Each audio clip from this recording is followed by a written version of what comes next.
Perfect. So let's begin now. And first of all, I'd love to thank all of our attendees for joining us today in our webinar about the future of skills and lifelong learning.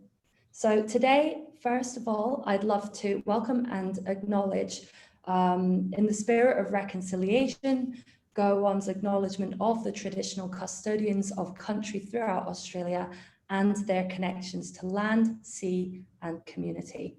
We pay our respect to the elders past and present and extend that respect to all Aboriginal and Torres Strait Islander peoples today. Now, the format of today's session is that we are going to be in a panel discussion here, and we have Ben and Sara alongside Dan today. We'll do that for 25 minutes and we'll have some questions throughout. So you as attendees are more than welcome to submit your questions and we'll get some of those answered by our panelists today. Feel free to drop in some comments and ideas into the chat section as well.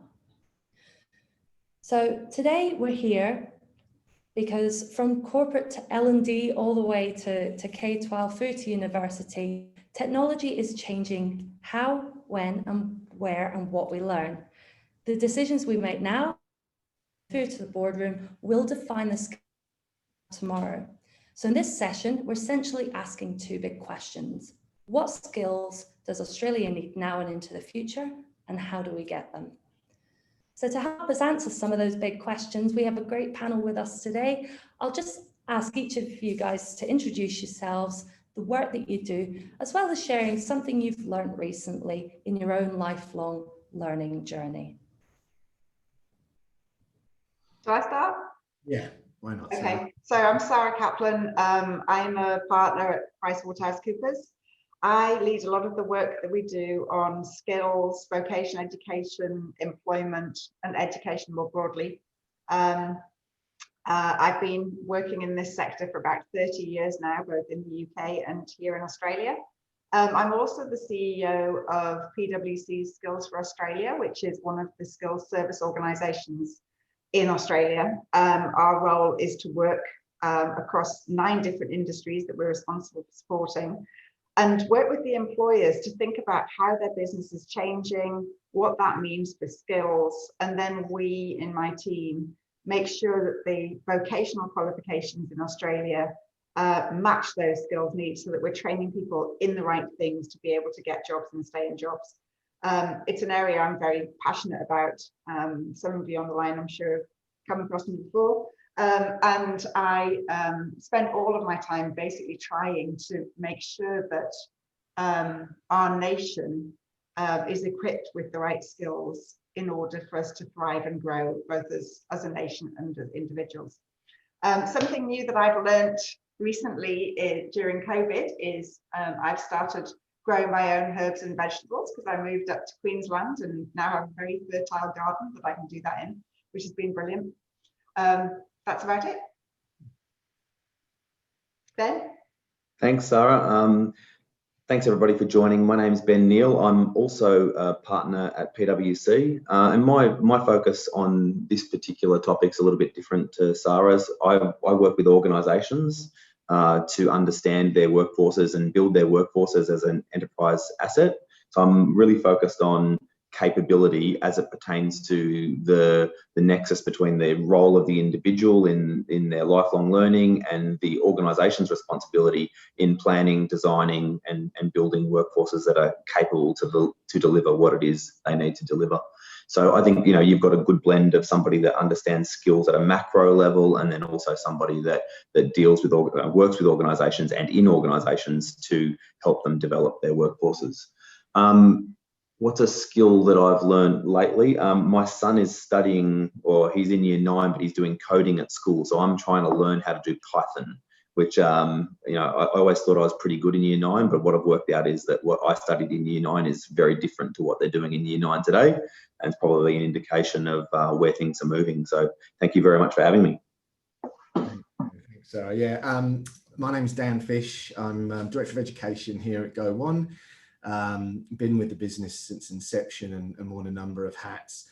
More recently, my focus is on the role Go On plays beyond what has been a traditional core focus of ours in in organisational learning and development, starting to branch out and look more widely into sort of K-12, vocational, higher ed, and also corporate education, such as thinking about the role big tech has in cloud education, career certificates, etc. So yeah, it's very exciting for myself to have these two panelists on today, because the representation across the two areas is really insightful, especially given the topic. What have I learned recently? I've been doing a bit of free content actually from UTS in the sort of data science and data space. And what I realized, which I was kind of aware of already, is how little accurate data I consume when it comes to the extractive industry. It's an example that they use in this course, and it was fascinating to actually find out the real numbers versus what you read in the media or what you assume yourself. So the premise of the course was the importance of understanding data and factual data, and yeah, so that was quite interesting. Wonderful. Thank you so much for summarising your backgrounds. Much appreciated. So let's kick off with our first question. What is lifelong learning? I'd love to ask you to define that and what it means to you and why it's important. Well, for me, lifelong learning is something that we've talked about for years and years and years and said how important it is. And I think COVID and the rapid pace of change in terms of technology have brought that into really sharp focus. So I think because jobs are changing quickly because of automation and data analytics, and we're also all working remotely in different ways, the whole way we live and work has changed. What we talked about is now a reality. So we're going to have to keep learning new things, new skills as technology changes, and we're going to have sort of a learning mindset, and that needs to be sort of inculcated in people at school, that most of your learning is actually going to be done after you leave school or college or university. The rest of your life is when most of your learning is going to happen, because things change fast and we need to keep up to date if we want to stay and work, live a fulfilling and productive life. Yeah, and it's, Ben, I think I'd echo that sentiment of Sara's.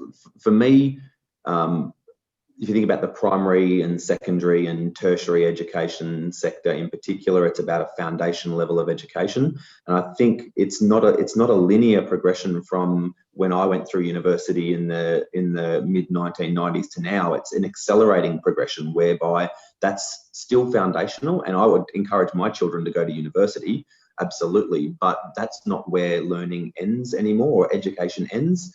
Because, I mean, you all would have heard this, I'm sure, but, you know, even if you don't believe it, it's directionally correct. The 5 careers, 17 jobs type thing means that that foundation education that you received at school is probably not going to set you up for success in that really dynamic environment. So for me, lifelong learning is about learning new skills on the job, but also having some agency and investing time and effort in your development such that you can be competitive and fit for those future roles as they become available. And I think just following on from that, I think there's a underlying thread that we're able to apply now that we were not as able to do 10 to 20 years ago, and that's data. And I think the critical part with this, starting from that primary, secondary, tertiary period on, is this lens that we can apply for kids at school even. And there's a really interesting bit of work that's been happening recently called the Sharegold Review, headed up by Peter Sharegold from Western Sydney Uni. And a probing question and challenging question, I guess, was sort of framed in that, which was, you know, this concept of a learner profile versus ATAR score, and how fair, I guess, it is to be able to assess students based on that score, but more importantly, what that does to the mindset of learners as they're heading towards that stage. And so the thing I really like about that bit of work in particular is the framing up of this concept of a learner profile. Now, it's not to say that, you know, when kids finish grade 12 that they've got every single result or test that they ever had. More so that by the time, and even maybe earlier, say grade 9 or 10, they can start to understand the skills that they've started to form and haven't, and have an opportunity to do something around that based on some rough ideas of where they think they might go. And then when they do finish that grade 12 period, actually when they reach that first milestone, and to Ben's point, it's really, and to Sarah's point, really the beginning of the journey, they can actually start to make some informed decisions. So I think the key thing for me is that date, you know, we try and help people understand that primary institutional education piece that people go through is really the very beginning. And the critical component to that is to be able to thread in this data and be able to help contextualize and personalize that journey, so that, you know, again, to Ben's point, the average tenure in these days, the number of roles you'll have, the careers you'll have, require it to be visible and pertinent. And so I think that the key thing when I think about lifelong learning is just this concept of being able to capture that data. And it's also not just the formal stuff as well. I think that's an area that we tend to get a little bit caught up in. It's all that informal learning, that if there are ways for us to be able to be capturing that data, it really helps to sort of anchor some of the key skills or subject areas of interest for us. And it's not that I sort of believe that informal learning will replace accredited or award-based learning, more so that by being able to capture some of that informal piece, it enables us to target more accurately some of that award and accredited material to help, again, sort of contextualize and personalize that journey rather than just marketing or blasting people. So, Emma, I'm just going to link into that on a slightly different note, because that's a lot of that is about a new approach to learning as well. I was lucky enough to be a part of that Sharegold review, working with Peter Sharegold, and you know, the driving force of his recommendations about we're not adequately exploring and exploiting the skills and talents and capabilities that young people have.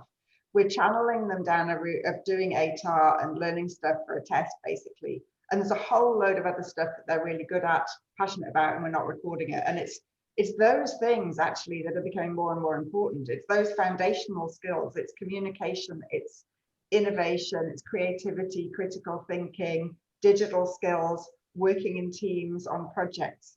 And you know, that concept of a learner profile was to be able to capture all of those things. It does require a different approach to learning. It requires scenario-based assessment, working on projects, things that people find really quite difficult to assess at the moment. So the whole way that we are taught in school and onwards needs to change, so that we are able to work together and understand how individuals perform in that scenario so that you can assess them, but also understand how they work together in teams, how they know how to form teams. You know, all of that stuff needs to be brought into the way in which we view education and training, whether it's at school, TAFE, university, or more widely, or in the workplace. Perfect. So what I'll do is I'll probably bring this back to your previous point, Sara, on the pandemic and the impact that had on education and organisations. And so obviously with the kind of rapid shift, this has highlighted a discrepancy between the skills we have and those required for jobs in a much more digital world. Where is Australia falling behind, and do we have a skills gap compared with the rest of the world? I think we've always had a skills gap. I don't think we're falling any further behind anybody else, to be honest. Everybody has a gap in terms of cyber skills, data analytics, AI, all of those things. They're in such high demand that every country is struggling with creating enough to meet their skills needs. What I do think is that we need to remember that education is now a global commodity in many ways. And the Australian training and education sector needs to think about the pace at which we need to get out there in the market and help people to train in the skills that they need. So we need to be really thinking about online learning and training. We need to be talking about micro-credentials. We need to make those stackable towards qualifications. We need to be able to credentialize them so that people value them and can use them in different jobs. So have we got a skills gap? Yes, but we need to make sure that we in Australia are are ready to address it by having the right sort of qualifications in the right format to help people to get those skills. And also, you know, people need more support in terms of career pathways and options. How do you use the skills you've got now that might have become obsolete in your current role? But how do you repurpose those to get one of the new jobs that's emerging? We need some more help and support in the system for that, so that people know where to go to get advice and to be able to, you know, keep themselves in work as well as getting jobs. I think that's a really great point, Sara. That just some stats for you. In 2019, in PwC's global survey, about, I think it was 58% of CEOs said that they didn't have the skills required in their organisations to deliver what the next 5 years held. And when we surveyed the same group last year, that had risen to 75%. So it's not just that the country or organisations have a skills shortage, it's that there's an acceleration of that, because we're seeing organisations disrupted by new technologies, and the education and learning system's not quite keeping up with that, or individuals not quite keeping up with that. And when you overlay that with COVID, I think you'll all appreciate that there's probably a further acceleration of that, given that more than 50% of organisations are saying at the moment that COVID will accelerate their automation efforts. Now, if that's even just directionally correct, then there's even a bigger burden on organisations to help manage people from jobs and roles which are potentially redundant, maybe not redundant today, but potentially redundant in the next 5 years. And as Sara said, help steward those people by skilling and reskilling them into the roles of the future. And I think that there's a national role there to play, but there's also, or a government role to play, but there's also a role for organisations and individuals to map out what that pathway looks like, and then to use new learning pathways to help establish and move people into new roles. And I was actually, I think it was back in October, reading a little bit about the Morrison government 21st century industrial strategy paper that they released. And in particular, that was focusing on the importance of manufacturing, and one common thread that came through in that plan is the importance of skills. And you know, it's not just manufacturing in the traditional sense, it's the sort of modern day and advanced manufacturing techniques that are critical, and it was also sort of citing the flow-on effects of that industry into things like science and technology. And you know, the benefits are, though, that obviously Australia is pretty well positioned from that respect, as far as some of this type of skills, etc., in design and process management. And you know, so I think that was really interesting. Again, just to sort of follow on from Ben and Sara's points, the critical thing with this, though, as is alluded in the paper, is the skills piece. And the issue at the moment, and there's been a lot of chat on it from a skills level, is how we educate on that. And I think whilst I'm not saying that accreditation and award-based content is not the way forward, I think there is a component that needs to happen, and a sort of reimagination that helps us. And I love what Sara was saying about stackable. It's about stackable educational skills training that can build up to some form of accreditation, because I think what isn't happening necessarily at the moment is there's a massive appetite to go out and do a 6, 9, 12-month Cert 3 diploma. And I think, you know, there's a lot of people that are out there with certain skill sets and areas of expertise that is maybe halfway there already. So I think there's that component needs to sort of be addressed. I think also the other concern from my personal perspective is the state versus national front. I think there's an opportunity at the moment, and to Ben's point as well, where we're seeing this acceleration of thinking to think more about the geography as well, because, you know, again, one of the topics that the points that the plan brought up, and certainly that resonated with me, was the somewhat inefficiency when we look at it too much on a state-by-state basis. That's not to say that there aren't certain key industries within certain states that aren't as prevalent in the other, but I think there'd be a massive benefit for Australia as a whole if we were able to take this sort of national approach to some of these skills. So. Emma, can I answer Jeffrey's question, because I can probably also cover a bit of Elsa's message as well? Yes, that's perfect. That was absolutely the segue. Thank you. So, Jeffrey, it's a really interesting point. What is a micro-credential? I mean, for me, it's just a small, I suppose, bite-sized piece of learning that gives somebody a new skill or piece of knowledge that they can then use in their job or life. So how do we incorporate them into the Australian qualifications framework? And is it about micro-credentials? I think we can. I mean, we've already got things like skill sets in the Australian qualifications framework, and they're made up of, you know, maybe one or more units. I agree with you, though, there is definitely a greater need for improved recognition for non-formal education. More and more, that is what people are needing. Stuff that isn't accredited, isn't a qualification, isn't part of a qualification system.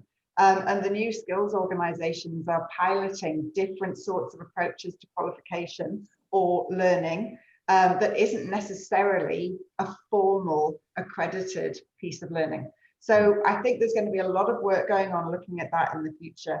And Ailsa, yes, we are desperately trying to improve the qualification system and make it less transactional.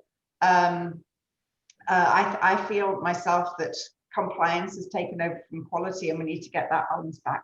And again, I think the federal government certainly are looking at that, and some of the states are too, in terms of how we do that. But I think, you know, over the next couple of years, a lot's going to happen in terms of the vocational education system, recognizing this change that we're all talking about in terms of what people actually need to get a job, to stay in a job, and to be productive and have a fulfilled life. So I think we'll see change. And just to sort of close that out, I think to Sara's point, one of the potential pitfalls or traps that we're going to fall into is this desire to compartmentalize micro-credentials. What I personally would say to that is to try and be relatively open when we think about it, because I think if you talk to a university about what a micro-credential is, they would see it more as a nano degree, a component of a larger sum. And that's not wrong. It's just that that's not necessarily going to be what's applicable for everyone. So I think there's different, I think what we'll start to see is the compartmentalization of specific types of micro-credentials over time. Because to Sara's point, there's some very quick ways, you know, and in the future we'll have opportunities to be able to assess via AI. So, you know, you read 50 articles on data science, and if you're logged into the right technology, it triggers an automatic assessment to understand your level of knowledge when it comes to AI. And if you get 3 out of 5, it knows to feed you some more content to get you to all 5 out of 5, and then you move to the next level. That for me is a micro-credential. So it's really about not trying to pigeonhole it too much, and while micro-credentials are still evolving, making sure that they've got the right place. So I'd like to have attention to Julie's question, please. This is aimed to Sara and Ben. Given the acceleration of critical skill shortages in Australia, we relied heavily on sourcing talent globally. So with COVID stopping that, what can we do now to alleviate these?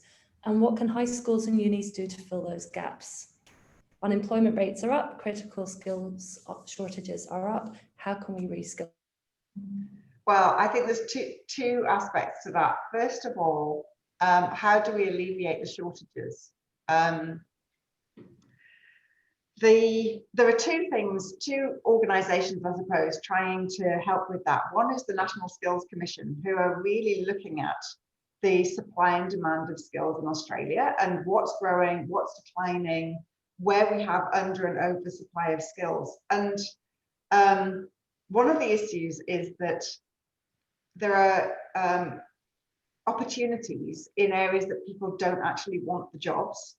That's one thing. So how do we make those jobs more attractive? How do we create career pathways that people would aspire to and want to go in? I mean, one of the big ones obviously are the care industries. How do we create career pathways such that people aspire to go into those industries? You know, they're very high impact, they're absolutely critical to our nation and to our survival, but people don't want to go into them. So how do we make occupations like that attractive? And then how do we build a pipeline of people who will go into some of the other shortage areas like cyber and analytics and AI, we need to make sure that we're teaching people the right things in school, you know, that they're getting maths, they're getting critical thinking, they're getting all of those things that underpin the ability to do that going forward. Yes, you can pick it up later in life, but if we start to build that pipeline early, that's going to help us. Reskilling faster. Oh, Julie, honestly, I think we just have to really ramp up our efforts on online learning, you know, that sort of area, and make sure that people have got the infrastructure they need to be able to access those things and know where to look and know where quality provision is so that they can get it.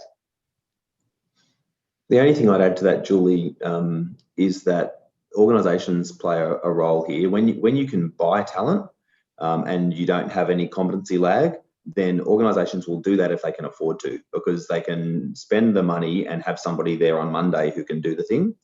I think when there's a significant disruption like this and an apparent shortage in certain skills and trades, that organisations have a role to play in building talent, and you'll see the dial shift a little bit from buying to building, and then therefore how do we invest at lower levels of the organisation, build the capability internally, build the skills that we need which are future fit, so less transactional but longer term forecasting and planning around what the skills of the future might be for that organisation, and then investing in programs that build that capability internally.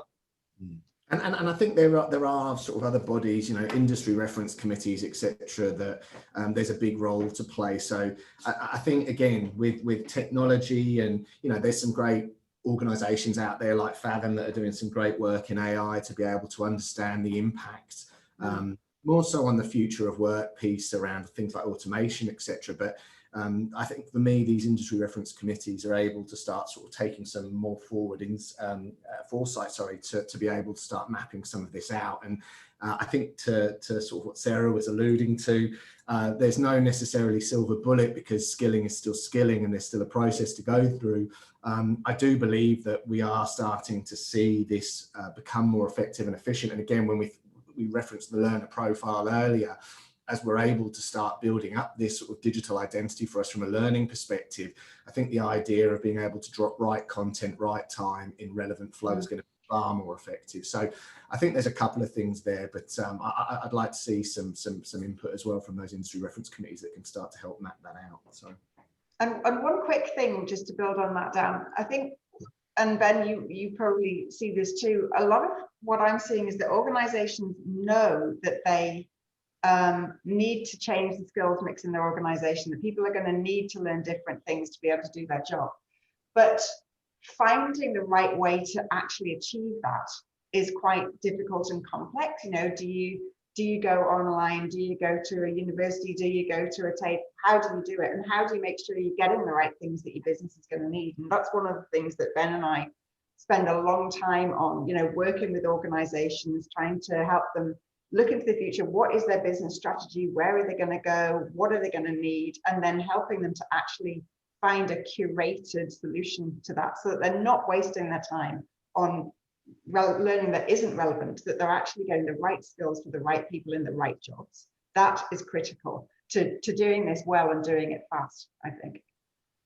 Yeah, I think that's absolutely right, Sara. And the only thing I'd add is that what I'm seeing with my clients now is them taking a longer planning horizon for that. So rather than thinking, what are my in-year, in-budget capability requirements in order to deliver X, they're thinking 5 to 10 years out around what the future skill requirements are, and then being really deliberate about how they approach their local market, how they develop their local labour market, how they develop that capability internally, how they buy it, whether they've got a really sort of blended workforce composition around project work, so they can have a core workforce but flex up when they need new skills and then flex down when they don't need those anymore. So I think we're getting a much more dynamic approach to the link between workforce planning and skills and capability requirements. And I think that's actually, sorry, just to close out as well, I think that's really good to hear, because I think historically part of the paradigm shift in thinking for organisations is having to look beyond the average of 3.5 year tenure that an employee is going to be with that organization. And I think there are a number of real value pieces to that, in so much that obviously to Ben's point, they're taking that slightly longer term approach when it comes to skills. But importantly, from an employee perspective, it's far more engaging. If an employer looks at you and isn't just focused on what do I need out of you in the next 3.5 years, and what training can I give you for that specific period, and takes a broader view of your sort of lifelong learning journey and can see where you are on that journey and where they can add real value, as well as being able to, of course, extract value back for the organization. I think that's a critical one. And I think the one thing that's lagged on that has been that there's been this very short-term focus by organizations in that area. So it's great to hear that that's now sort of being pushed out to 5, 10 plus years. Perfect. So I'm conscious of just one more question aimed at Dan. Hopefully it is quite specific here, but asks, Dan, what would be the one key recommendation you would suggest that the IRCs are able to implement to achieve the planning that you were mentioning? Yeah, so I think from an IRC perspective, as I said, there's a number of different businesses and technology providers out there now that have made it their job to be able to start forecasting some of these things. And so I think the first thing I definitely suggest is partnering up with the right organisation and technology to help give some foresight into what that looks like. I think the other critical part of that as well is on the backside is the skills component. So not necessarily that these committees have to be the ones that are responsible for the delivery of all of these skills, but at the very least can say, here are the skills that are required and here's where you can go to look at upskilling and developing in that. And again, I think, without a shameless plug for the likes of Go One, this is what we really try and do. We're not so much about the jobs, the roles to skills themselves, but once that's organizations like PwC, Fathom, these types of businesses, we're more so on the skills to content. So front end partnerships and interactions for those IRCs with those types of businesses, and then the what next, which is, okay, well, what content do we need to start mapping out for these areas, are areas where people like ourselves are really strong and where we sort of pride ourselves on trying to make that as easy as possible. So perfect. So I'm conscious there's some really great questions that we haven't got to. Are we going to be able to answer those sort of offline, or how are we going to do that? Absolutely. So at this point, I would just like to thank everybody for your questions today.